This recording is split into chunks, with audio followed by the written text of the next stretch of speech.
Hey guys, what's going on? Welcome back to the Solar Systems, where we help you understand the system your soul goes into. So, we're doing our daily 360 today, right? And this is basically the quickest way anyone can really learn and get into astrology, okay? Now, I know that's a bold statement, but once you see what I got to say, you're going to understand why I said that. This is basically a whole tool where you can sit in the alignments of whatever day you want. It can be today, it can be tomorrow, it can be 64 years out into the future, it can be your own birthday, so you can sit inside your own alignments. Like, it really gets crazy. But before we get into how to do that, we need to understand a few basic things. So you're going to need to understand the planets and basically what they are, what the symbols mean, and the vibration that they carry. All the aspects will be right here. You'll see the degrees, the meaning, and the actual symbol of what it means.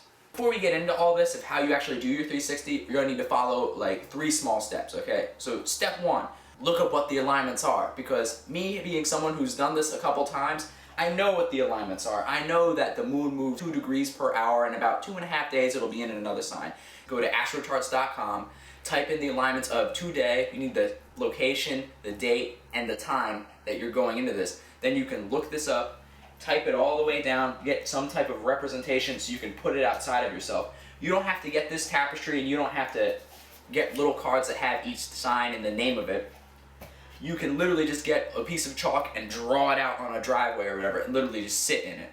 Now, once you actually have all of that placed down and you have all your planets represented throughout the entire, your own little ecliptic that you drew on for yourself, you need to sit in it facing your own sun sign. Now, if you want to be a real trooper and be a straight A student with this, you need to literally sit facing your own specific degree of the sign.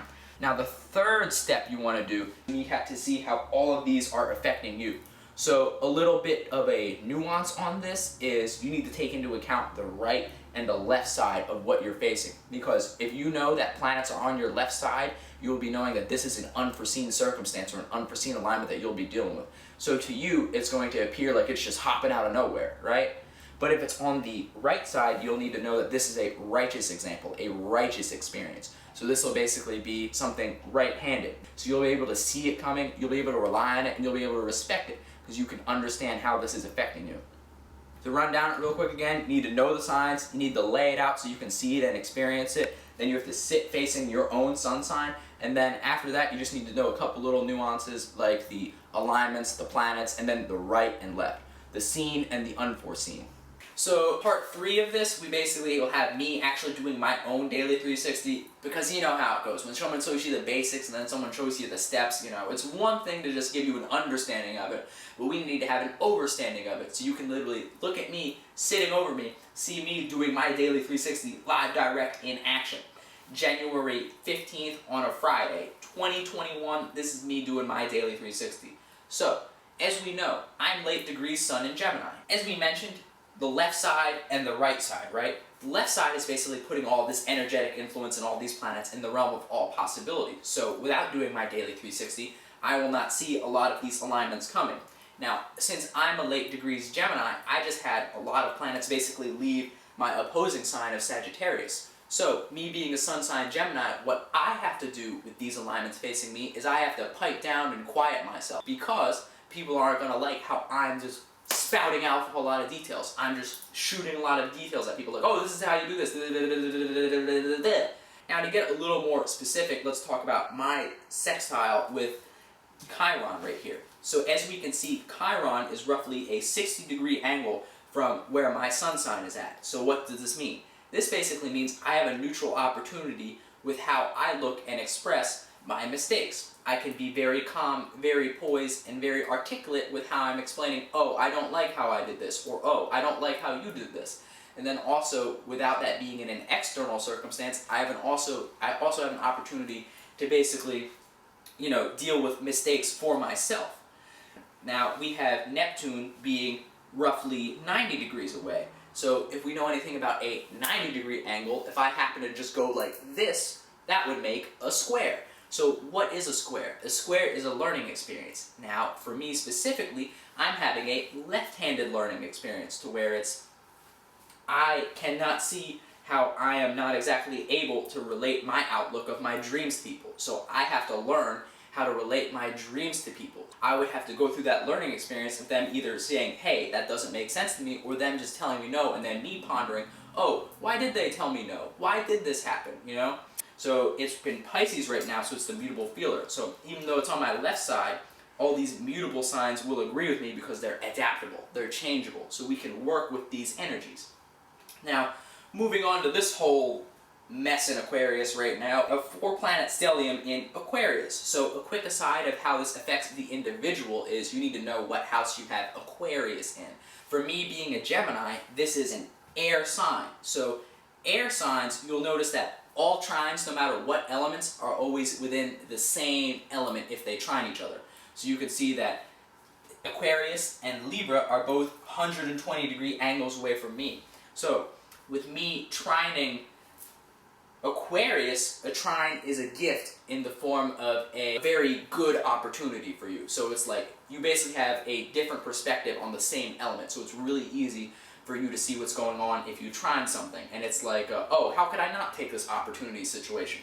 So right now, I have an opportunity to basically relate my expressions quite easily. People will understand my expressions quite easily. People will be able to sit and rely on and actually utilize what I'm expressing quite easily right now. And then it will be very easy for them to expand on what I'm putting out easily.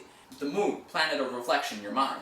Mercury, what basically allows your perspective and your thoughts to be moldable into a packageable, process like, here you go, thought that other people can understand, breaking down your perspective on things. We could also have Saturn, which is basically the planet of structure, boundaries, restrictions, and limits. This is all trining me right now, basically showing how people look at structure and scheduling. People are looking at me like, oh, okay, I get behind that. I see what you're doing. It makes sense. Because now, instead of structure being in status like it was in 2020, it's now on what you know instead of what you are or what you have. So me being a Gemini, being the adaptable communicator, as long as I know something and I'm solidified on I know something, I know I can use this energy to basically show people how to do things. Even if my ability is just learning things quickly and explaining things good, I can leverage this as much as I want for 3 years. So this is a beautiful trine for me.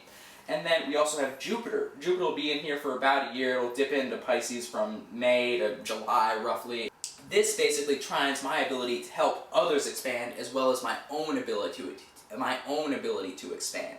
So all this trining me, if you're doing your daily 360 and you see a trine like this and you're not using this, something's wrong with you. So this is why you need to do your daily 360 and know what planets are benefiting you and know what planets aren't, so you can basically skirt on that energy and use it to your benefit. I'm having an in conjunction, aka a 150-degree angle between Gemini and Capricorn.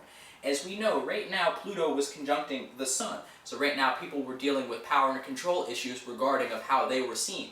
And right after the whole new moon situation of where the moon was over here and it was completely conjuncting the Sun, that was a new status for people. So around that time, earlier in the week, probably like January 10th roughly, people were probably struggling with taking power and control over the new status that they just got dropped on them.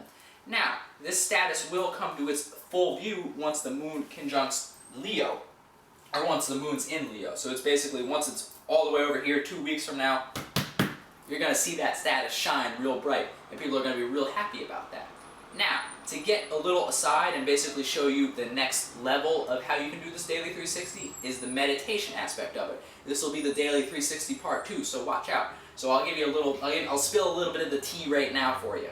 So, for instance, I'm an Aries moon, right? So what I would do for the meditation side of the daily 360 is I would lay down on Aries and basically see how all these planets are affecting me within the houses of my own body. The moon being in Leo will be a pretty good time for me because that trines. Now, you can basically do the daily 360 for any sign, placement, or house you have in your body. So just know that and check back in for part 2 and 3 of the daily 360 extended. But anyways, guys, thanks for following this solar systems installment on the daily 360, the fastest way to learn astrology. Basically, just sitting your ass down in the energy of today. Peace.